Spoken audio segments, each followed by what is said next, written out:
सल्लल्लाहु तआला अलैहि व आलिहि वसल्लम अनल आक़िब वल आक़िबुल लज़ी ला नबिय्य बअदा औ कमा क़ाल अलैहि सलातु वस्सलाम। हम्द है उस रब को जिसने अपने प्यारे महबूब को पैदा किया, और दुरूद हो उस नबी पर जिसने खुद खुदा को जाहिर किया। हम्द है उस रब को जो रब्बुल आलमीन है, और दुरूद हो उस नबी पर जो रहमतल लिल आलमीन है। हम्द है उस रब जिसने हमें इंसान किया, और दुरूद हो उस नबी पर जिसने हमें मुसलमान किया। हम्द है उस रब को जिसे कायनात का एक एक जर्रा याद करता है। हम्द है उस रब को जिसे कायनात का एक एक जर्रा याद करता है, और दुरूद हो उस नबी पर जिसे खुद खुदा याद करता है। ये मुफ्ती अहमद यार खान नईमी रहमहुल्लाह मुफस्सिर शहीर मेरे आका नेमत हकीमुल उम्मत के अशआर हैं। आपने सारे अशआर जो लिखे उसमें आपने तरतीब ये रखी कि हर शेर के पहले मिसरे में, तवज्जो से सुनिएगा, पढ़े लिखे लोग बैठे हैं, बड़ी आम बातें आप अहबाब से अर्ज करूंगा। मेरा मिजाज अफराद को देखकर हक को बयान करने का नहीं रहा शुरू से, कि अफराद कम होंगे तो तकरीर कम होगी, ऐसा नहीं होगा। अगर एक है तो फिर भी अल्लाह की रजा के लिए करनी है, और अगर 1,00,000 है तो फिर भी अल्लाह की रजा के लिए करनी है। तो आप इस बात पर परेशान ना हो कि यार शाह साहब ये पता नहीं हमारे यहाँ आ गए तो पता नहीं तकरीर करेंगे भी सही कि नहीं करेंगे, ऐसा कुछ भी नहीं होगा। तो मुफ्ती अहमद यार खान नईमी रहमहुल्लाह ने हर शेर के पहले मिसरे में अल्लाह की हम्द बयान की है, लेकिन जो आखिरी जो आपने जो शेर लिखा है बड़ा कमाल लिखा है। उसमें आपने हर शेर के पहले मिसरे के बरअक्स काम किया। आखिरी शेर के पहले मिसरे में रसूलुल्लाह पर दुरूद भेजा है, उसके बाद दूसरे मिसरे में अल्लाह की हम्द बयान की है।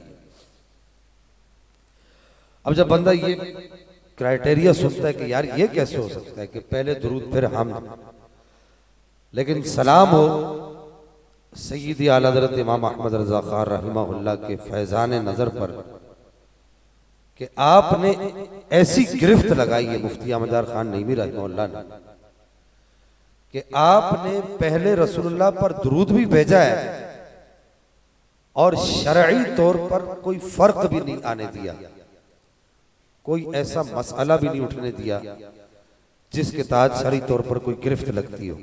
आपने फरमाया दुरूद हो उस नबी पर। अब ये पहला मिसरा है, दुरूद हो उस नबी पर जिसने कहा ला इलाहा इल्लल्लाह। समझ आया आपको? दुरूद हो उस नबी पर जिसने कहा ला इलाहा इल्लल्लाह, और हम्द है उस रब को जिसने कहा मुहम्मदुर रसूलुल्लाह। कैसी गिरफ्त लगाई मुफ्ती साहब, समझदार लोग बैठे हैं, उलमा की सोबत में बैठते रहते हैं। तो ये सब सय्यदी आला हज़रत इमाम अहमद रज़ा खान रहमहुल्लाह का फैज़ान है। बहरहाल एक बात आपको, मुफ्ती साहब की बात चली तो उनके हवाले से अर्ज कर दूं। मुफ्ती अहमद यार खान नईमी रहमहुल्लाह के जो हमने जो हालात ज़िंदगी पढ़े, आपके मकतूबात पढ़े, आपके खुतूत पढ़े, जो आपने उलमा की तरफ लिखे, अपने मुरीदीन की तरफ, अपने शागिर्दों की तरफ, अपने खुलफा की तरफ जो आपने खुतूत लिखे, उन खुतूत से मैं इस नतीजे पर पहुंचा कि मुफ्ती अहमद खान नईमी रहमहुल्लाह जलसों में कम शिरकत किया करते थे, लेकिन जहां आला हजरत इमाम अहमद रजा खान रहमहुल्लाह के नाम की कॉन्फ्रेंस होती थी, वहां पहले मुंतजिमीन महफिल को खत लिखकर मुबारकबाद भी देते थे और फिर खुद बनफ्से नफीस वहां पर हाजिर भी होते थे। और आप ये जुमले कहा करते थे कि आला हजरत इमाम अहमद रजा खान रहमहुल्लाह के नाम की कॉन्फ्रेंस करना, आपकी शख्सियत को उजागर करना, ये मुफ्ती साहब के जुमले में कह रहा हूं, मुफ्ती अहमद खान नईमी रहमहुल्लाह के, आपकी शख्सियत को उजागर करना और आपकी तालीमात को लोगों तक पहुंचाना। आप फरमाते थे ये ऐसे ही है कि जैसे किसी ने दीन को जिंदा करने का बेड़ा उठा लिया।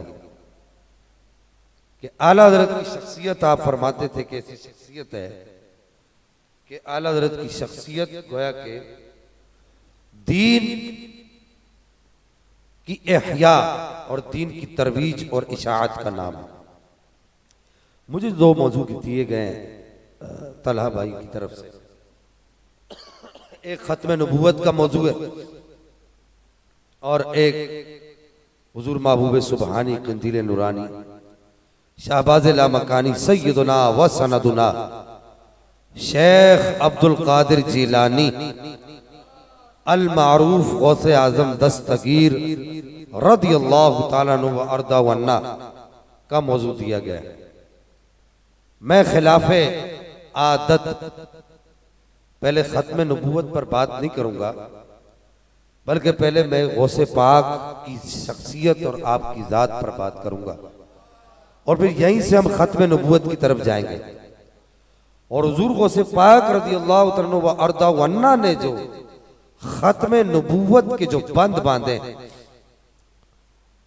उस पर हम कुछ बातें आप अहबाब की बारगाह में मैं अर्ज करूंगा। और नबी पाक सल्लल्लाहु अलैहि वसल्लम की जाते सतूदा सिफात पर जो गौसे पाक ने जो कुछ इरशाद फरमाया, जो कुछ लिखा है, उससे कुछ बातें आप अहबाब की बारगाह में अर्ज करूंगा। मैं चाहूंगा कि आप सब अहबाब हमतन गोश होकर तशरीफ फरमाओ। देखिए ये बात याद रखें, इल्म जितना पुख्ता होगा, यानी जितना बड़ा आलिम होगा, वो कुरान और हदीस की उतनी मजबूत तशरीहात पेश करेगा। अब सय्यदी व सनदी हुजूर गौसे पाक रदियल्लाहु तआला वर्दा वन्ना ने खत्म नबूवत के बाब के अंदर जो तशरीहात पेश किए, वो किस कदर अहमियत की हामिल होंगे, क्योंकि ये हमारा नजरिया है, हमारा ईमान है। क्योंकि हुजूर गौसे पाक वो शख्सियत है कि आपके जमाने के बाद आज तक आप जितना बड़ा आलिम नहीं आया और कयामत तक इमाम मोहम्मद महदी से पहले तक कोई इतना बड़ा आलिम नहीं आएगा जितने बड़े आलिम हुजूर गौसे पाक रदियल्लाहु तआला वर्दा वन्ना। तो बहरहाल हम फिर गौसे पाक की तशरीहात की तरफ भी जाएंगे। सर दस हुजूर सैयदना शेख अब्दुल कादिर जिलानी महबूब सुबानी रदियल्लाहु तआला वर्दा वन्ना की सीरत पर कुछ वो पहलू जो मैं यकीनन तो नहीं कह सकता, लेकिन नाकिस यकीन कह लीजिए, कामिल यकीन नहीं, नाकिस यकीन से यह कह सकता हूं कि आपकी सीरत के वो पहलू जो हम कम सुनते हैं, हम तक कम पहुंचते हैं, कुछ वो पहलू मैं आप अहबाब की बारगाह में अर्ज करूंगा। हुजूर गौसे पाक के, हुजूर गौसे पाक रदियल्लाहु तआला वर्दा वन्ना का एक लक़ब है सुल्तानुल इल्म व सुल्तानुल इल्मैन व सुल्तानुल बहरैन। ये तीनों लक़ब एक जैसे हैं। सुल्तान कहते हैं बादशाह को और बहर कहते हैं समंदर को और अरबी जबान के अंदर जब दो चीजों का जिक्र किया जाए तो वो फिर उसको उसके साथ अलिफ नून या नून का इजाफा करते हैं। तो बहरैन या बहरान, इसका मतलब होता है दो समंदर। इल्मान या इल्मैन, इसका मतलब होता है दो इल्म। हुजूर सैयदना गौसे पाक रज़ियल्लाहु तआला अन्हु के अलकाब में से जो सबसे बड़ा लक़ब है वो तो गौसे आजम है। लेकिन इस लक़ब के पीछे एक बात और भी याद रखें, मैं फिर इस तरफ आता हूं। आपकी गौसियत कुबरा का जो जमाना है वो आपके ऐलान गौसियत, जब आपने ऐलान गौसियत किया 521 हिजरी में, हुजूर गौसे पाक रज़ियल्लाहु तआला अन्हु ने बाकायदा तौर पर ऐलान गौसियत कर दिया था। और 541 हिजरी में हुजूर गौसे पाक रज़ियल्लाहु तआला अन्हु ने गौसियत कुबरा का ऐलान कर दिया था। यानी ये वही वक्त था, 541 हिजरी, ये वही वक्त था कि जब आपने बगदाद के मिंबर पर खड़े होकर ये कहा था, कदमी हाज़िही अला रक़बतिन कुल्ली वलिय्यिल्लाह, मेरा ये कदम अल्लाह के सारे वलियों के गर्दनों पर है। ये आपका वो जमाना, ये गौसियत कुबरा का ऐलान था। इस वक्त से लेकर आपके गौसियत कुबरा के इस जमाने से लेकर इमाम मोहम्मद महदी के आने तक गौसियत कुबरा का जो मकाम है वो हुजूर गौसे पाक ही के दस्ते मुबारक के अंदर है। जब इमाम मोहम्मद महदी तशरीफ लाएंगे तो फिर गौसियत कुबरा उनको मिल जाएगी। आपसे पहले जो गौसे आजम थे वो इमाम हसन अस्करी थे। इमाम हसन अस्करी से पहले जो गौसे आजम थे वो इमाम अली नकी थे। उनसे पहले जो गौसे आजम थे वो इमाम मोहम्मद तकी थे। उनसे पहले जो गौसे आजम थे वो इमाम अली रजा थे। उनसे पहले जो गौसे आजम थे वो इमाम मूसा काजिम थे। और उनसे पहले जो गौसे आजम थे वो इमाम जाफर सादिक थे। और उनसे पहले जो गौसे आजम थे वो इमाम मोहम्मद बाकिर थे। और उनसे पहले जो गौसे आजम थे, मैं समझ रहा हूं कि आप लोग समझ गए होंगे कि मैं कोई रिवायती बातें करने नहीं आया, मैं आपको कुछ समझाने आया। उनसे पहले जो गौसे आजम थे वो इमाम ज़ैनुल आबिदीन थे। और उनसे पहले जो गौसे आजम थे वो इमाम हुसैन थे। और उनसे पहले जो गौसे आजम थे वो इमाम हसन पाक थे। और उनसे पहले जो गौसे आजम थे वो मौला कायनात मौला अली थे। और उनसे पहले जो गौसे आजम थे वो हजरत उस्मान गनी थे। और उनसे पहले जो गौसे आजम थे वो हजरत उमर फारूक पाक थे। और उनसे पहले जो गौसे आजम थे वो सैयदना सिद्दीक़ अकबर पाक थे। ये जो खुलफाए अरबाआ है ये अपने अपने अदवार के अंदर सारे गौसे आजम रहे। शेख मुहीउद्दीन इब्न अरबी कहते हैं कि नबुव्वत के गौसे आजम मेरे और आपके आका हजरत मोहम्मद रसूलुल्लाह है। नबुव्वत के, रिसालत के। और विलायत के गौसे आजम पहले गौसे आजम वो हजरत अबू बकर सिद्दीक थे। फिर सिलसिला ब सिलसिला जिनके नाम मैंने ऐसे आगे लिए, क्या कहते हैं, एक दफा फिर नाम ले लूं, ये नाम भी बड़ी बरकत वाले हैं। जहां तक ये नाम जाएंगे वहां तक अल्लाह ताला मुसीबतों परेशानियों को दूर करेगा। नबी पाक के बाद जो गौसियत कुबरा का जो मकाम था वो हजरत सिद्दीक़ अकबर के पास था। फिर हजरत उमर फारूक, फिर हजरत उस्मान गनी, फिर मौला अली, फिर इमाम हसन, फिर इमाम हुसैन, फिर इमाम ज़ैनुल आबिदीन, फिर इमाम मोहम्मद बाकिर, फिर इमाम जाफर सादिक, फिर इमाम मूसा काजिम, फिर इमाम अली रजा, फिर इमाम मोहम्मद तकी, फिर इमाम अली नकी, फिर इमाम हसन अस्करी। और फिर मेरे और आपके शेख अब्दुल कादिर जिलानी महबूब जुबानी, ये गौसे आजम अब कयामत तक जिनकी गौसियत कुबरा का तसर्रुफ चलेगा पूरी कायनात में, जिसको भी जो भी रूहानियत, इरफानियत, मलकूत, जबरूत, लाहूत, आहूत, शरीयत, तरीकत, मारिफत, हकीकत का फैज मिलेगा, जिसको भी मिलेगा वो हुजूर गौसे पाक की निगाह इनायत से मिलेगा। फिर जब इमाम मोहम्मद महदी तशरीफ लाएंगे तो फिर आपके तवस्सुत से मिलेगा। ये भी याद रखें, ये जो 12 इमाम हैं ये अहले तशय्युअ के इमाम नहीं, ये हमारे इमाम हैं।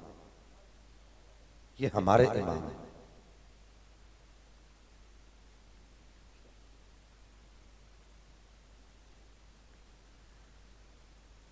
तो 12 जो बात मैं अर्ज कर रहा था कि हुजूर हॉस्पिटल, आप नाराज मत होइए, मैं असल में मुदर्रिस आदमी हूं, लेक्चरर, तो मैं खामोशी का आदमी हूं। रोजाना पढ़ा पढ़ा कर 6-60 घंटे, तो वो बिल्कुल क्लास में खामोशी होती है। तो वो माहौल से जब बंदा हटता है ना, तो वो सारी बात जहन से निकल जाती है। अल्लाह ताला इस बच्चे को उम्र खिजरी अता फरमाए, अपने माँ बाप की आंखों की ठंडक बनाए। तो बहरहाल आपका जो लक़ब है हुजूर सैयदना शेख अब्दुल कादिर जिलानी महबूब सुबानी का एक लक़ब है सुल्तानुल बहरैन, 2 समंदरों के बादशाह। अब वो 2 समंदर कौन से हैं, अब उस पर अगर हम तफसीली बात करें तो ये रात थोड़ी हो जाएगी यकीनन। सिर्फ मैं उन 2 समंदरों के नाम ले लेता हूं। एक है वो जिसको कुरान पाक ने कहा युअल्लिमुहुमुल किताब वल हिकमा, एक समंदर ये है कि किताब और हिकमत के इल्म के आप बादशाह हैं। और दूसरा जो कुरान पाक ने कहा वयुज़क्कीहिम, कि आप तज़किया नफ्स के बादशाह हैं। आप जैसा बादशाह तज़किया नफ्स का आपके बाद आज तक नहीं आया। और एक अहम मसला और भी याद रखिएगा, जो गौसे आजम होता है वो किताब और हिकमत के इल्म और तज़किया नफ्स के इल्म में, ये 2 जो उलूम है जिन उलूम की वजह से हुजूर गौसे पाक को सुल्तानुल बहरैन कहा गया कि 2 समंदरों का बादशाह। और ये ऐसे समंदर है जिनका कोई किनारा नहीं है। इन 2 समंदरों का आपको बादशाह कहा गया। ये 2 समंदर ये है वयुअल्लिमुहुमुल किताब वल हिकमा वयुज़क्कीहिम, इन दोनों किताब और हिकमत के इल्म में और तज़किया नफ्स के इल्म में जो गौसे आजम होता है अपने दौर का, वो डायरेक्ट रसूलुल्लाह के सीने अतर से फैज हासिल करता है। खुद गौसे पाक फरमाते, खुद आप फरमाते, किताब का नाम है क़लाइदुल जवाहिर फी मनाक़िब शेख अब्दुल कादिर। ये इमाम अल्लामा याहिया ताज़वी रहमतुल्लाह की लिखी हुई किताब है। फिर उसके बाद इमाम अब्दुल्ला याफी की लिखी हुई किताब है खुलासतुल मफाखिर फी मनाक़िब शेख अब्दुल कादिर। इसी तरीके से अल्लामा इब्न हजर अस्कलानी की जो किताब है ग़िबततुन नाज़िर फी मनाक़िब शेख अब्दुल कादिर। कितने बड़े बड़े लोगों ने हुजूर गौसे पाक के नौकरों में अपना नाम लिखवाया है। ये कितने बड़े बड़े लोग हैं, आपको इसका अंदाजा नहीं। अल्लामा इब्ने हजर अस्कलानी इतना बड़ा आदमी था कि इसको आला हजरत ने भी इनके बारे में लिखा कि आपने फरमाया जबलुम मिन जिबालिल हदीस, कि आला हजरत ने फरमाया कि ये वो आदमी है कि इल्मे हदीस के बड़े बड़े पहाड़, उनमें सबसे ऊंचा पहाड़ इब्ने हजर अस्कलानी है। इल्मे हदीस का इतने बड़े आलिम थे इब्ने हजर अस्कलानी इल्मे हदीस के। आपने भी हुजूर गौसे पाक की गुलामी में अपना नाम लिखवाया और आपकी सीरत पर किताब लिखी ग़िबततुन नाज़िर। और मुल्ला अली कारी रहमतुल्लाह ने जो किताब लिखी तफरीहुल खातिर फी मनाक़िब शेख अब्दुल कादिर। इसके अलावा और बहुत सारी कुतुब हैं जिनमें इस बात को हुजूर गौसे पाक ने खुद मेंशन किया कि आपने फरमाया कि जो रसूलुल्लाह की जो 2 मखसूस उलूम है, एक किताब और हिकमत का इल्म और एक तज़किया नफ्स का इल्म। सुनिएगा, बड़ी तवज्जो से सुनिएगा इस बात को। फरमाया कि ये दोनों उलूम रसूलुल्लाह ने खुद तशरीफ लाकर मुझे अपने मुकद्दस सीने मुबारक से लगा के ये दोनों उलूम मुझे खुद रसूलुल्लाह ने अता फरमाए। हुजूर गौसे पाक की मजलिस के एक साथी हैं शेख अदी बिन मुसाफिर, इनका नाम है। शेख अदी बिन मुसाफिर ये कौन थे? अल्लाह ने इनको ये ताकत दी थी कि बाहजतुल असरार में अल्लामा शतनुफी ने लिखा कि ये पत्थर के ऊपर भी बीज फेंकते थे ना, वहां भी पत्थर वहां भी दरख्त उग जाते थे। अल्लाह ने इनको, और इनके हाथ का अनार का दरख्त पत्थर के ऊपर आज भी बगदाद शरीफ के कोहे काफ के साथ एक पहाड़, उसका नाम मेरे ज़हन से निकल रहा है, उस पर आज भी शेख अदी बिन मुसाफिर के हाथ का अनार का बीज डाला हुआ, जो आपने अपने हाथ से एक पत्थर पर बीज रखा और आपने कहा कि इस पर अनार उगेगा। असल में आपके एक मुरीद थे शेख अबू मूसा बजली, वो बड़ी रियाजत और बड़ा मुजाहदा और बड़ा मुशाहदा किया करते थे। तो वो जंगलों में रहे 8-9 साल। तो गाय बगाए शेख अदी बिन मुसाफिर इनका पता करने के लिए जाया करते थे। तो शेख अदी बिन मुसाफिर रज़ी अल्लाह तआला अन्हु ने एक दफा गए तो देखा ये बड़े निडाल पड़े हुए थे, बड़े बेसुध पड़े हुए थे, और इनकी जो है वो आंखें बिल्कुल जर्द हो चुकी थी, चेहरा जर्द पड़ चुका था। पूछा क्या बात है, क्या वजह है? ये बाजतुल असरार में लिखा है कि कहा कि शेख से, अपने शेख से अर्ज किया कि बंदा नवाज, यहां पर मुझे खाने पीने की बड़ी दिक्कत होती, बड़ी दुश्वारी होती। तो शेख अदी बिन मुसाफिर ने देखा वहां पर एक अनार का बीज पड़ा हुआ था, अनार का दाना पड़ा हुआ था। आपने वो उठाकर जहां बैठे थे वो एक पत्थर था, उस पत्थर पर आपने रख दिया। आपने फरमाया यहां पर अनार का दरख्त उगेगा, तुम कैसा खाना चाहते हो, मीठा या खट्टा? तो कहा कि शेख रोजाना मीठा नहीं खा सकता, एक दिन फीका हो एक दिन मीठा हो। फरमाया अच्छा ठीक है, दरख्त उगेगा, उसका एक फल तोड़ोगे तो मीठा होगा, एक तोड़ोगे तो फीका होगा।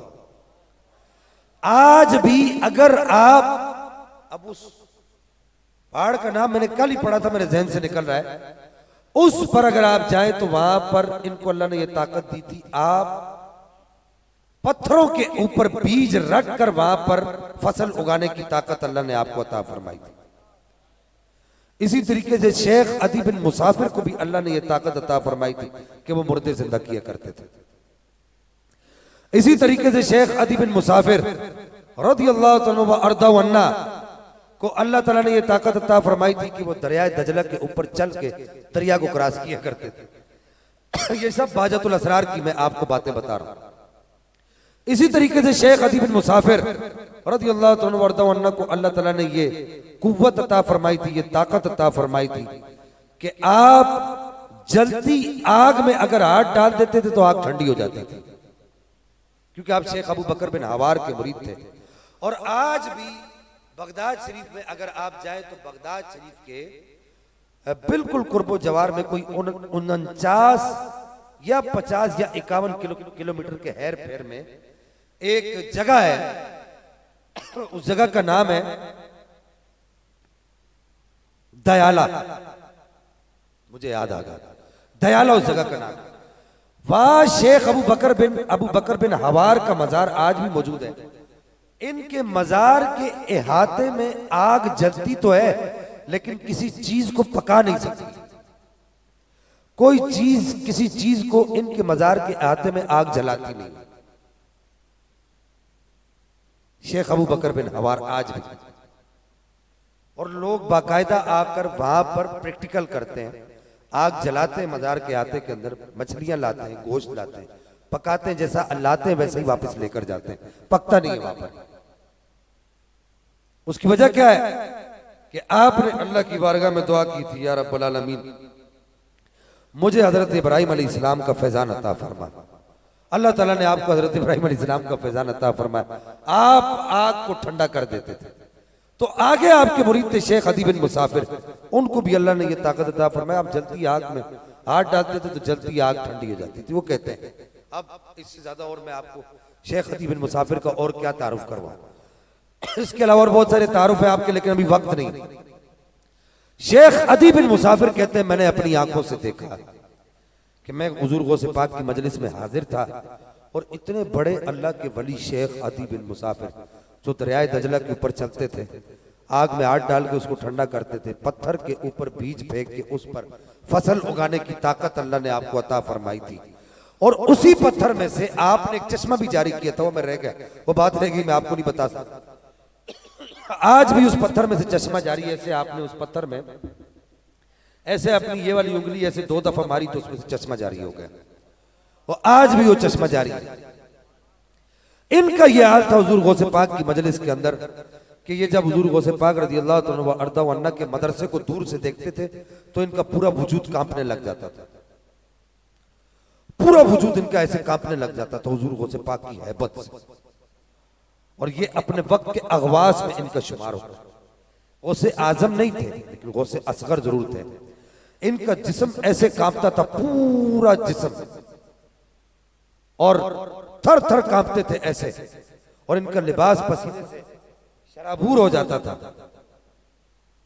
इनके पूरे लिबास में पसीना गौसे पाक के रोब और दबदबे से आता था। और अगर हमने गौसे पाक रज़ी अल्लाह तआला वर्दा व अन्ना की बारगाह का अदब, अगर आपकी बारगाह का अदब देखा है तो मैंने आला हज़रत इमाम अहमद रज़ा खां रहिमहुल्लाह की बारगाह में देखा।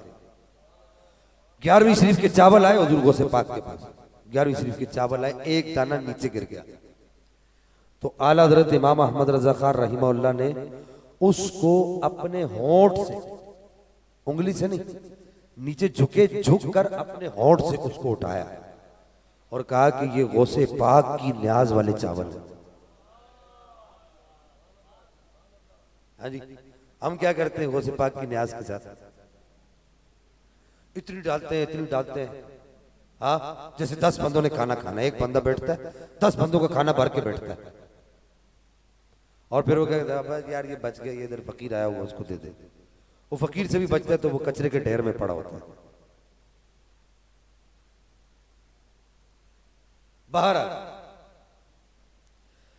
शेख अदी बिन मुसाफिर कहते हैं कि मैंने देखा, अपनी आंखों से देखा कि हुजूर गौसे पाक अपने मसनद पर तशरीफ फरमाए, अपने मिंबर पर।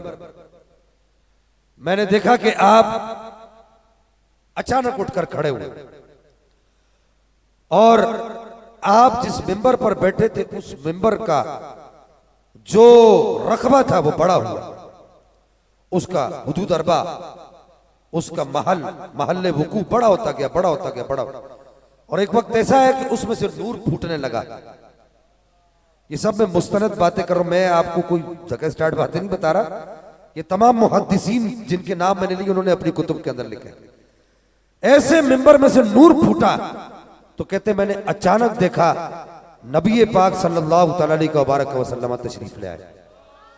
आप अलैहिस्सलाम ने आते ही हुजूर सैयदना शेख अब्दुल कादिर जिलानी महबूब सुबानी को अपने सीने से लगाया और लगाकर फरमाया, अब्दुल कादिर, हमारी सारी रूहानी अमानतें हमने तेरे सीने में रख दी। फिर हुजूर सैयदना सिद्दीक़ अकबर रज़ियल्लाहु तआला अन्हु ने आपको अपने सीने से लगाया। फिर सरकार उमर फारूक पाक ने अपने सीने से लगाया। फिर सरकार उस्मान गनी पाक ने अपने सीने से लगाया। फिर मौला अली पाक ने आपको अपने सीने से लगाया। इन चारों खुलफा ने हुजूर सैयदना महबूब सुबानी को अपने मुबारक सीने से लगाकर कहा कि जो रसूलुल्लाह से हमें रूहानी फैज मिला था, तुम्हारी जो अमानत थी वो हमने तुम तक पहुंचा दी। अब हुजूर गौसे पाक ने इस सारे क्राइटेरिया के बाद वो लक़ब पाया सुल्तानुल इल्मैन व सुल्तानुल बहरैन, के 2 समंदरों का बादशाह। और आप बेताज बादशाह नहीं थे, बाताज बादशाह थे। ऐसा भी नहीं था कि आप बेताज बादशाह थे, आप बाताज बादशाह थे। और हुजूर सैयदना शेख अब्दुल कादिर जिलानी महबूब सुबानी रज़ियल्लाहु तआला से पूछा गया, आपने ये मकाम कैसे पाया? अब जो बात आ रही, फिर इसके बाद मैं खत्म नबूवत की तरफ जाता हूं, वक्त काफी हो गया क्योंकि मुझे कैद लगाई गई थी कि 12 बजे तक आपने बयान करना है। तो आपसे पूछा गया कि आपने ये लक़ब कैसे पाया? आपने फरमाया कि विलायत मेरी मादरजात थी, मैं मादरजात वली था। मैं जब अपनी माँ के पेट में था तो रिजालुल गैब जब हमारे घर की छत के आस पास से गुजरते थे, हमारे घर की छत के ऊपर से नहीं गुजरते थे कि कहीं गौसे आजम की शान में बेअदबी ना हो जाए। आस पास से गुजरते थे तो बाकायदा मुझे सलाम करके जाते थे। हुजूर गौसे पाक ने फरमाया। आप अगर ये आशिक भाई से किताब है सिलसिला चिश्तिया, के बुजुर्गों के हालात ज़िंदगी उसमें लिखे। बाबा फरीदुद्दीन गंज शक्कर के हालात ज़िंदगी में इस बात को लिखा कि आप बैठे बैठे से तकरीर कर रहे थे, तकरीर करते करते आपने अपने मुरीदों को कुछ समझा रहे थे, तकरीर करते करते आपने ऐसे ऐसे ऊपर आसमान की तरफ देखा, देख कर वालेकुम सलाम वालेकुम सलाम, फिर आप तकरीर करने लग गए, दर्स देने लग गए। एक किताब थी तबीद अबू शकूर सालवी, वो आप पढ़ाया करते थे, उसका दर्स दे रहे थे, इल्म अकायद की किताब थी। आज कोई आलिम अकायद की बात करे तो कहते यार ये फसादी है। बुजुर्गान दीन की सारी जिंदगी इल्म अकायद पढ़ाते हुए गुजरी।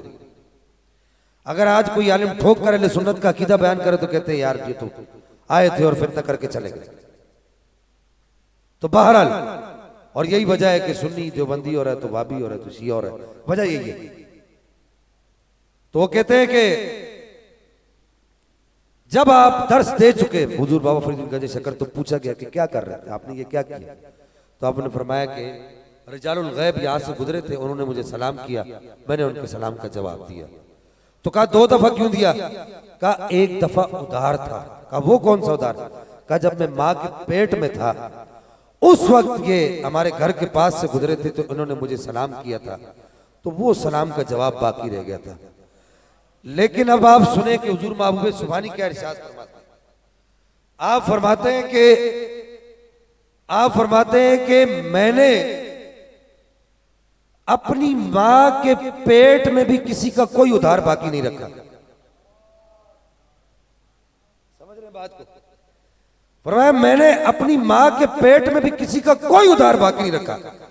कहा कि रिजालुल गैब तो सलाम करते थे, उनके सलाम का तो मैं जवाब देता ही देता था।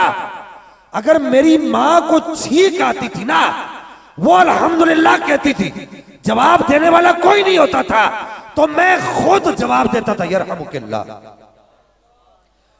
तो आप मादरजाद, आपकी विलायत का ये हाल था हुजूर महबूब सुभानी की। लेकिन आपसे पूछेंगे कि आपने ये मकाम कैसे पाया? आपने फरमाया मैंने सबसे पहले कुरान हिफ्ज किया। क्या फरमाया? जिन उस्तादों से आपने कुरान पढ़ा उनकी तादाद 4 है। तारीख में उन उस्तादों के नाम भी लिखे हुए, बाकायदा उनसे कुरान की तजवीद पढ़ी, कुरान को नोक पलक सवारने के तरीके पढ़े, फिर उसको हिफ्ज किया। जिन उस्तादों से हुजूर गौसे पाक रज़ियल्लाहु अन्हु ने हदीस पढ़ी उनकी तादाद 15 है। जिन असातिज़ा से हुजूर गौसे पाक रज़ियल्लाहु अन्हु ने अरबी अदब पढ़ा उनकी उस उस्ताद की तादाद 1 है, वो आपका एक ही उस्ताद है, शेख अबू ज़करिया।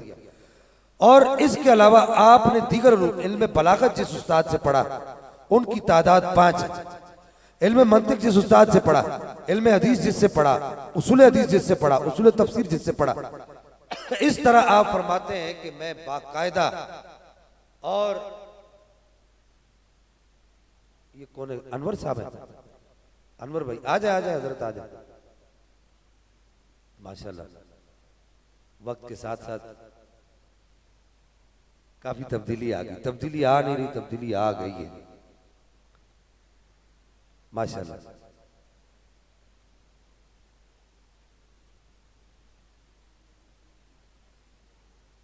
अच्छा, आपने फरमाया मैंने पूरा कुरान हिफ्ज किया, पूरा कुरान। फिर उसके बाद तमाम अहादीस की कुतुब हिफ्ज की, फिर सारी फिक्र की कुतुब हिफ्ज की, फिर अदब अरबी सारा हिफ्ज किया, फिर उसके बाद मैंने उसूल हदीस सारा हिफ्ज किया। ये गौसे पाक कह रहे हैं। हम कहते हैं ये मौलवियों के काम है। हमारे यहां ये मशहूर कर दिया डब्बा पीरों ने, जूते के डब्बे उन्होंने ये मशहूर कर दिया है कि जी ये इल्म पढ़ना, ये कुरान पढ़ना, हदीस पढ़ना, ये मौलवियों के काम है। ये मौलवियों के काम नहीं है, ये गौसे पाक की नियाबत है, ये हुजूर गौसे पाक का फैज है। तो आपने फरमाया कि बुनियाद मैं जो सुल्तानुल बहरैन बनाऊं, 2 समंदरों का बादशाह बनाऊं, उसकी बुनियाद के अंदर मेरी रगों का खून लगा हुआ है। मैं ऐसे 2 समंदरों का बादशाह नहीं बना, बल्कि मैंने अपना खून डाल के इसके अंदर रखा है। तब जाकर अगर ये जो समंदर तुम्हें मेरे उलूम के नजर आ रहे, ज़ाहिरी और बातिनी उलूम के, ये ऐसे नहीं हुए बल्कि इसके अंदर मैंने अपना खून डाला है। बल्कि किसी ने क्या खूब कहा है, खुद से चलकर नहीं ये दर्द सुखन आता है, पांव उस्तादों के दबते हैं तब फन आता है। कहा कि मैंने अपना जिंदगी का जो सरमाया था, मेरी मां ने मुझे कहा अब्दुल कादिर अगरचे तू मेरे पेट से वली पैदा हुआ है लेकिन तूने इल्म हासिल करना है, जा 18 साल की उम्र में आपको भेजा, जाओ इल्म हासिल करो। तो वो बुनियाद ये है कि आपने उलूम हासिल किए, उलूम इस्लामी हासिल की, इस वजह से आप सुल्तानुल बहरैन बने, सुल्तानुल इल्मैन बने। अब हमारे यहाँ जो जितना बड़ा जाहिल होता है वो उतना बड़ा पीर बन जाता है, जितना बड़ा सूटा लगाएगा उतना बड़ा पीर बन जाएगा, जितना रसूलुल्लाह की सुन्नत की मुखालफत करेगा उतना बड़ा पीर बन जाएगा, जितना नबी पाक की शरीयत की धज्जियां बिखेरेगा उतना बड़ा पीर बन जाएगा। ये गौसे पाक की नियाबत है। फिर क्या कहते, अच्छा कहते क्या है, मुझे एक मिला कहने लगा शाह साहब आपने गौसे पाक से क्या पाया? मैंने कहा तू किन लोगों से बातें कर रहा है, गौसे पाक से क्या पाया? हमारी रगों में गौसे पाक का खून दौड़ रहा है, तुझे शर्म नहीं आती?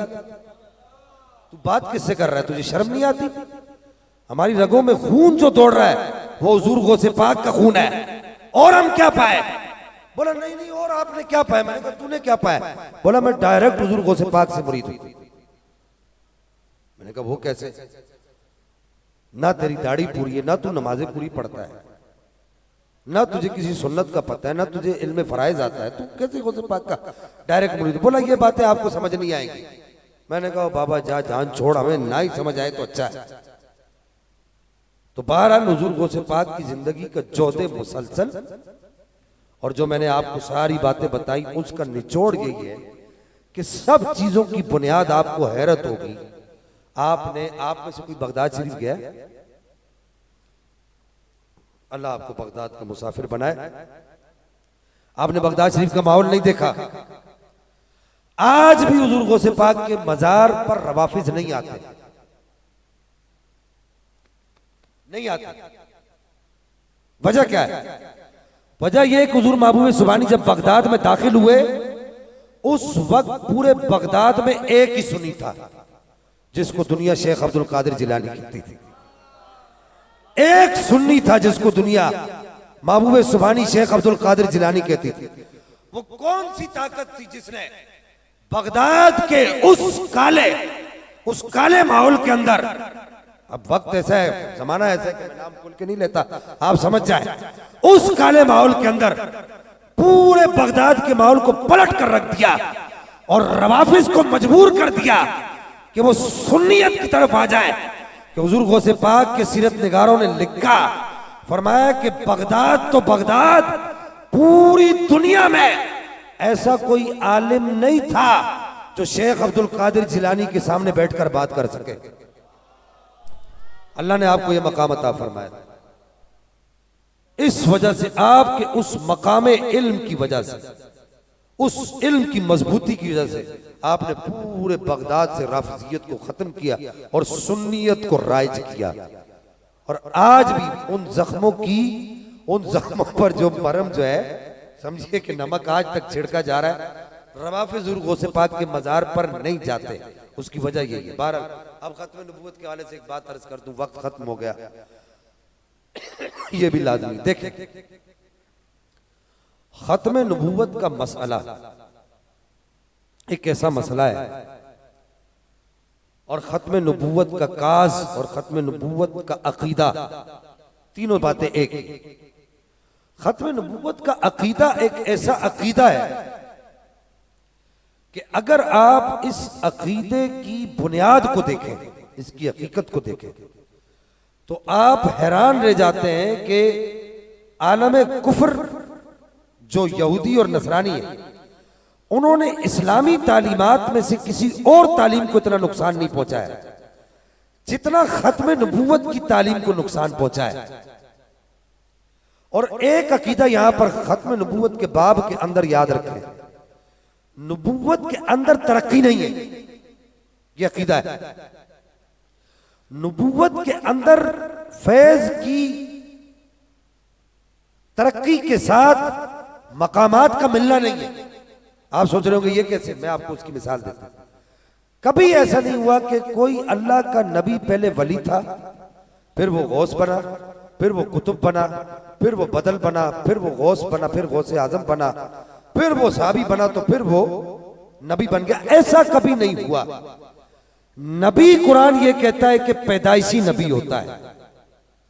नबी मां के पेट में भी नबी होता है, और नबी अपनी मां के सदफे अकदस में तशरीफ लाने से पहले आलम अरवा में भी नबी होता है। यह अकीदा याद रखिएगा। अब मिर्जा ने जो जाल बिछाया वो ये भूल गया।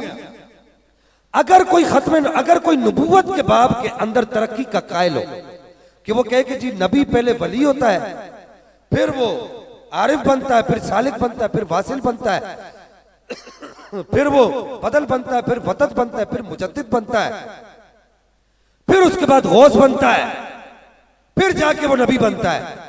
अगर कोई ऐसा अकीदा रखे तो हमारी तमाम अकायद की कुतुब में शरह अकीदा ताविया और इसी तरीके से मुसामरा, मुसायरा, शरह अकायद नसफी, निबरास और यूं ही हमारी दीगर जो कुतुब अकायद है, मुतव्वलात, सब के अंदर इस बात को लिखा है कि नबूवत वह भी चीज है, नबूवत मेहनत से नहीं मिलती। आपको एक बात बताऊं, हजम कर जाना, अगर हजम ना हुई तो फतवा नहीं लगाना। ये जिनका भी मैंने तज़किरा किया, शेख हदी बिन मुसाफिर का, ये कहा करते थे कि अगर नबूवत मेहनत से मिलती, मुराकबे से मिलती, मुजाहदे से मिलती, अमल से मिलती, तो सबसे पहले इसको शेख अब्दुल कादिर जिलानी हासिल करते। कहा कि नबूवत अमल से नहीं मिलती, इस वजह से शेख अब्दुल कादिर जिलानी नबूवत को हासिल नहीं कर सके। लौ हसलत नबूवतु बिल अमली लनाहा शेख अब्दुल कादिर जिलानी। ये आपकी इबारत है शेख हदी बिन मुसाफिर की बाजतुल असरार के अंदर। तो नबूवत के बाब के अंदर अकीदा ये है कि इसमें बढ़ोतरी, इसमें तरक्की नहीं है। अब मिर्जा का तरीका वारदात, अगर कोई ये अकीदा रखे तो वो काफिर है। अगर कोई ये कहे कि जी नबी पहले वली था, तो फिर वो ऊपर गया, तो फिर ऊपर गया, तो गौस बना, तो फिर नबी बन गया, ऐसा नहीं है। अब मिर्जा का तरीका वारदात क्या था? पहले उसने कहा जी मैं मुजद्दिद हूं, फिर उसने कहा जी मैं मसीह हूं। अच्छा, मसीह किसको कहते हैं? मसीह पता है किसको कहते हैं? मसीह इसको कहते हैं, मिसाल के तौर पे इनकी आंखें मुतासिर है, मैं इनकी आंखों पर ऐसे हाथ फेरूं, इनका चश्मा उतर जाए। इनके जिस्म का कोई हिस्सा मुतासिर है, मैं इनके जिस्म पर ऐसे हाथ फेरूं, वो हिस्सा ठीक हो जाए। इनके जिस्म में कहीं बर्स का मरीज है, मर्ज है, यानी जिस्म कहीं से बहुत ज्यादा सफेद हो जाता है, वो डब्बे डब्बे बन जाता है, मैं ऐसे हाथ फेरूं, इसको कहते हैं मसीह। मसीह का मतलब होता है हाथ फेर के शिफा देने वाला। मिर्जा ने हाथ फेर के शिफा किसी को नहीं दी। जिस पर हाथ फेरा वो बेचारा मौत के घाट उतरा है। यह भी तारीख के अंदर ये गवाहियां भी मौजूद हैं। और यहां तक के हुजूर सैयदुना व सनदुना मुजद्दिद गोलड़ा, हुजूर रईसुल मुजद्दिदीन, आप भी मुजद्दिद थे अपने वक्त। आपने बाकायदा तौर पर मिर्जा को जब कहा ना कि मेरे साथ आकर बात करो, बस ये आखिरी लम्हात 2-3 मिनट और सुन ले, मेरे साथ आकर खत्म नबूवत पर बात करो, उसने पहले एक पैंतरा बदला। उसने कहा जी आप सूरह फातिहा की तफसीर लिखें, मैं भी लिखता हूं, जिसकी तफसीर अच्छी होगी वो सच्चा होगा। अच्छा चलो ठीक है भाई, आपने कहा चलो लिखो। उसने फिर लिखने से इनकार किया। फिर आपने फरमाया, उसने कहा कि जी ऐसा करते हैं कि हम दोनों कुरान पढ़ते हैं, जो अच्छा कुरान पढ़ेगा फैसला करा लेंगे, वो सच्चा होगा। फिर उसने कहा कि जी ऐसा करते हैं कि बादशाही मस्जिद में जमा हो जाते हैं, वहां बैठकर हम अरबी में आपस में मुकालमात लिखते हैं। उस वक्त हुजूर सैयदना पीर मेली शाह साहब रहमतुल्लाह ने उसको जवाबी तौर पे खत लिखा, वहां पर तशरीफ लाए बादशाही मस्जिद में लाहौर में।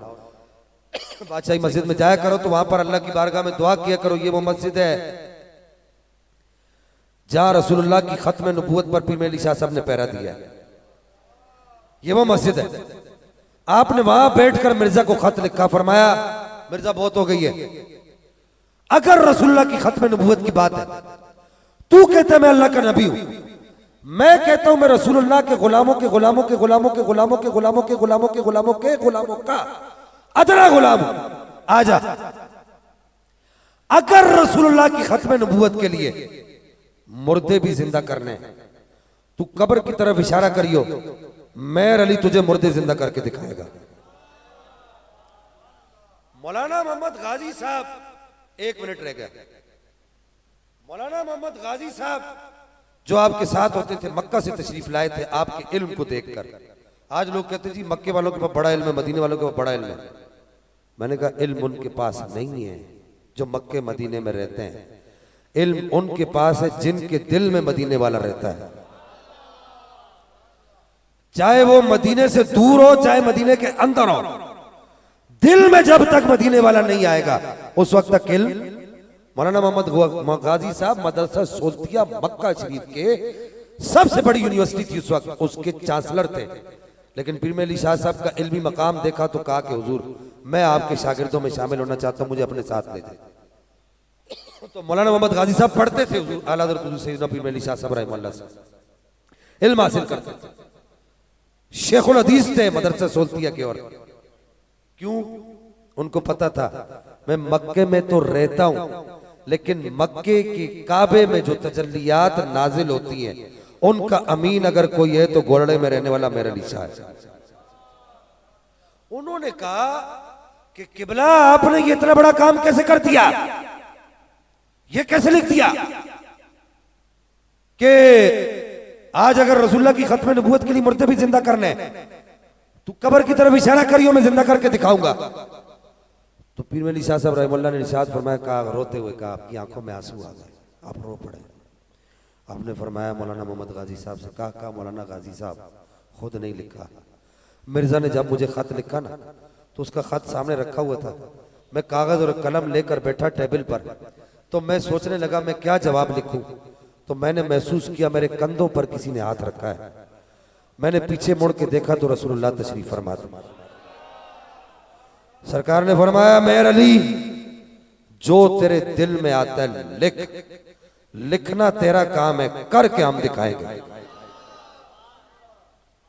अब अगर किसी ने कोई सवाल कर, 12 बज गए, मैंने 12 बजे तक का मुझे कहा गया था, किसी ने कोई सवाल करना है तो हाँ सवाल 5-10 मिनट हो जाएगा, ये बच्चा सवाल करेगा। हाँ बेटा,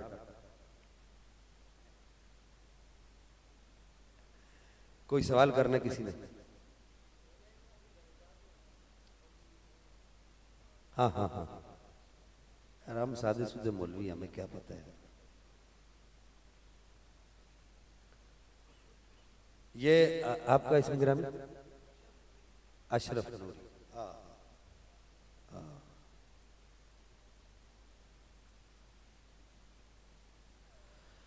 पिया है जामे मोहब्बत जो आपने नूरी, हमेशा उसका रहेगा खुमार आंखों में, कुछ ऐसा कर दे मेरे किरदगार आंखों में, हमेशा नक्श रहे रुए यार आंखों में। हाँ, मौलाना रूम से किसी ने पूछा ना तुमने कभी महबूब को देखा है?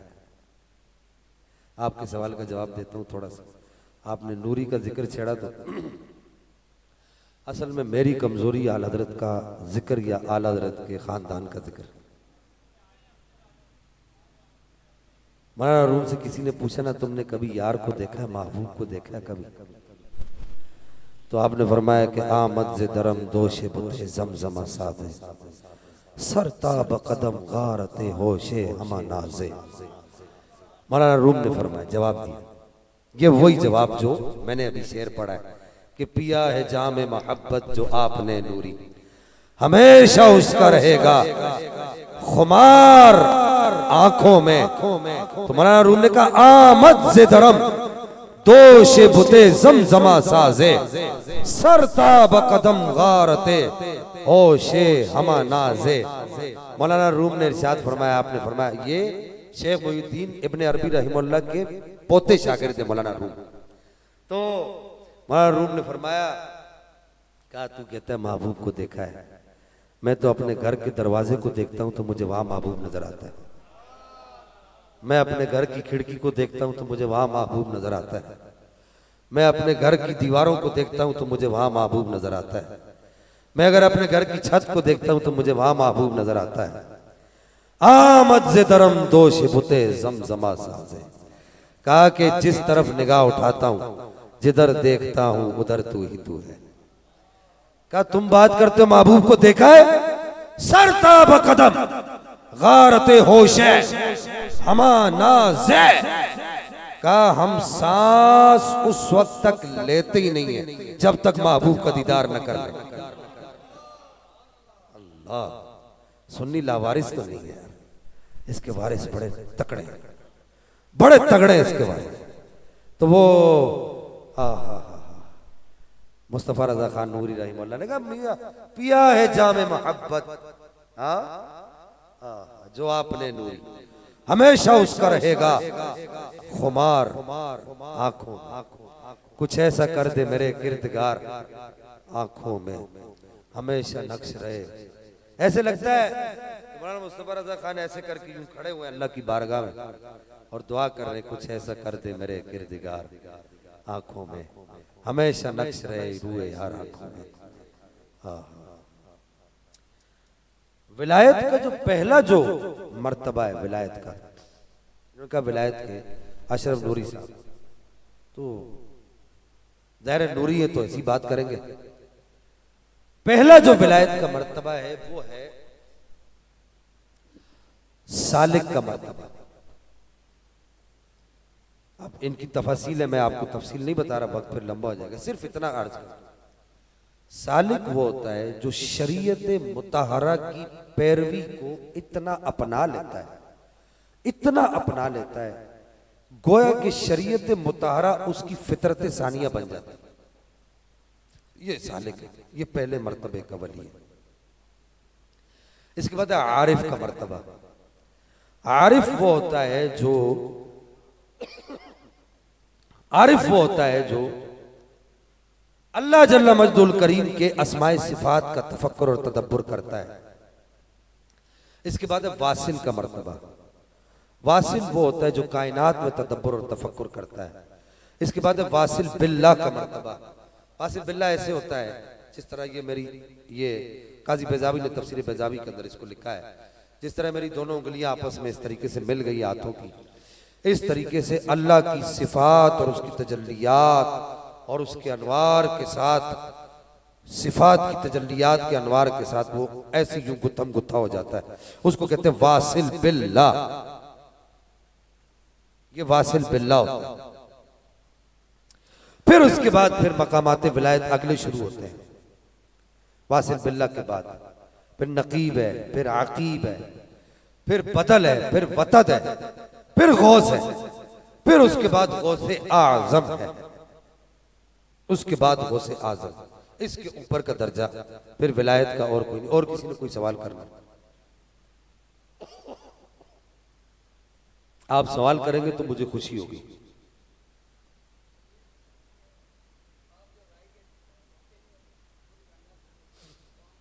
जी जी जी जी, हाँ हाँ। अशरफ भाई कह रहे हैं कि हुजूर गौसे पाक इरशाद फरमाया करते थे, सकान अल हुब्ब का सातिल विसाली फकुल्तु लिखमरती नहवी ताली। क्या शेर है? शेर याद है आपको? साअत व मशत लिनहवी फी कुऊसिन फहिमतु बिसुक्रती बैनल वाली फकुल्तु लिसारि लaqताबि लुम्मु बिहाली वदखुलु अंतुम रिजाली व हुम वशरबु अंतुम जुनूदी फसाकिल कौम बिलवाफी मलाली शरबतुम फुद्लती मिन बादी सुकरी वला नलतुम रब्बी वत्तिसाली मकामुकुम अला जमाउ वलाकिन मकामी फौककुम मा ज़ाल अली अना फी हदरत तक़रीब यहदी युसर्रिफुनी व हस्बी ज़ुल जलाली अल बाज़ी व शब कुल्ली शैखिन वमन ज़ाफिर रिजाली होती मिसाली कसानी खिलअतम बितराज़ि आज़मिन व तवजनी बितिजाल कमाली व अतलअनी अला सिर्रिन क़दीमिन व क़ल्लदनी व आतानी सवाली व अल्लानी अला किताबि जमान फ़हुक्मी नाफ़िज़न फ़ी कुल्लि हाली फलव अलक़ैतु सिर्री फ़ी जिबालिन लदुक़्क़त वख़्तफ़त बैन अर्रिमाली वलव अलक़ैतु सिर्री फ़ी बिहारिन लसारल कुल्लु ग़ौरन फ़ी ज़वाली वलव अलक़ैतु सिर्री फ़ौक़ नारिन लख़मजत वंतफ़त फ़ी सिर्रि हाली वलव अलक़ैतु सिर्री फ़ौक़ मैतिन लक़ाम बिक़ुदरतिल मौला तआली वमा मिनहा शुहूरुन औ दुहूरुन तमुर्रु व तनक़दी इल्ला अताली व तुख़बिरुनी बिमा याती व अजरी व तुअल्लिमुनी फ़अक़सिर अन जिदाली मुरीदी हिम्मति वश्त। क्या शेर है? मुरीदी हिम्मति वश्तग़नी व फरमात शाह बनिस्म मुरीदी ला तख़फ़ अल्लाहु रब्बी अतानी रिफ़अतन निलतु मलाली तुबुली फ़िस समाई वल अर्ज़ि दुक़्क़त व शाह सआदती क़द बदाली बिलादुल्लाहि मुल्की। ये शेर है। बिलादुल्लाहि मुल्की तहत हुक्मी का खरदलतिन अला हुक्म इत्तिसाल। खरदला कहते हैं राई के दाने को, गंदुम के दाने को। हुजूर महबूब सुब्हानी इरशाद फरमाया करते थे कि पूरी कायनात के जितने भी मुल्क हैं, जितने भी घर हैं और जितने घरों के अंदर जितने कमरे हैं और उन कमरों के जितने मकीन हैं, उन मकीनों में जो जो मेरा मुरीद है मैं सबको जानता हूं।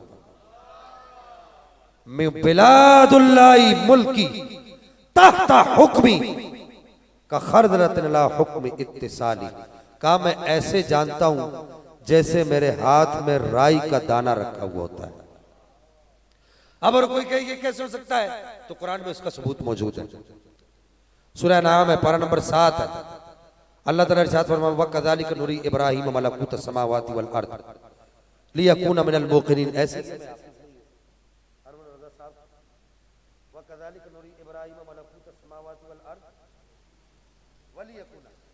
वलियकून मिनल मूक़िनीन, वाव छोड़ दिया था मैंने, वलियकून मिनल मूक़िनीन।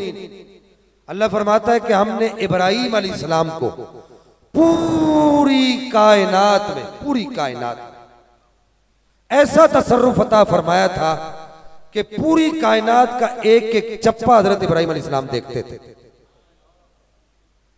एक एक चप्पा देखते थे। तो हुजूर गौसे पाक इब्राहिमी वली तो नहीं थे, हुजूर गौसे पाक तो मोहम्मदी वली थे। इब्राहिमी वलियों को यह कमाल हासिल है। सूफिया ने लिखा कि इब्राहिमी वली को यह कमाल हासिल है कि पूरी कायनात में तसर्रुफ करता है। तो गौसे पाक कहते थे मैं इब्राहिमी नहीं हूं और मैं बनी इसराइली भी नहीं हूं, इसराइली भी नहीं हूं। आप फरमाया करते थे मेरी पहचान यह है कि मैं मोहम्मदी, और फरमाते थे कि मोहम्मदी के कमालात, खुद गौसे पाक फरमाया करते थे, फरमाते थे कि मोहम्मदी के कमालात जमीन और आसमान में नहीं समा सकते। तो अच्छा होता क्या है? शाह अब्दुल अजीज दब्बाग रहमतुल्लाह ने आपने फरमाया होता ऐसे कि जैसे नबी पाक ने कहा, बुखारी शरीफ में हदीस मुबारक मौजूद है कि साहबी कहते हैं कि नबी पाक मिंबर पर खड़े हुए, इब्तिदाए आफर नेश से लेकर कयामत तक जो कुछ होने वाला था सरकार ने सब कुछ बता दिया। तमाम मुहद्दिसीन ने और शाह अब्दुल अजीज दब्बाग रहमतुल्लाह ने इस बात को लिखा है, असल में वो ऐसा हुआ कि अल्लाह ने पूरी कायनात के पर्दे रसूलुल्लाह की आंखों के सामने से क्या कर दिए, हटा दिए। वो पर्दे हटे तो वो पूरी कायनात गोया कि एक दीवार में चिस्पा करके रसूलुल्लाह को दिखा दी गई, ये होगा, ये होगा, ये होगा, ये होगा। वो सारी चीजें नबी पाक अलैहिस्सलाम के सामने दौड़ती चली गई, दौड़ती चली गई, दौड़ती चली गई। अब एक मसला समझ लीजिए कि नबी का जो मौजज़ा होता है वो वली की करामत बन सकती है। नबी का जो मौजज़ा होता है वो वली की करामत बन सकती है। वो कैसे? नबी पाक अलैहिस्सलाम ने मस्जिद कबा में खड़े होकर, ये भी बुखारी शरीफ में मौजूद है, मस्जिद कबा में खड़े होकर काबतुल मुशर्रफा का रुख सीधा करके सारे पर्दे हटा के साहबा को सामने काबा दिखाया कि नहीं दिखाया? आपने हदीस सुनी है ना? ये काम रसूलुल्लाह ने किया। अब ये नबी का मौजज़ा है, हमारे नबी का मौजज़ा है। दाता साहब रहमतुल्लाह ने लाहौर में खड़े होकर काबा दिखाया कि नहीं दिखाया? अल्लामा इब्न आबिदीन शामी ने रसाले इब्न आबिदीन शामी के अंदर इस बात को लिखा है कि नबी का जो मौजज़ा होता है वो वली की करामत बन सकती है।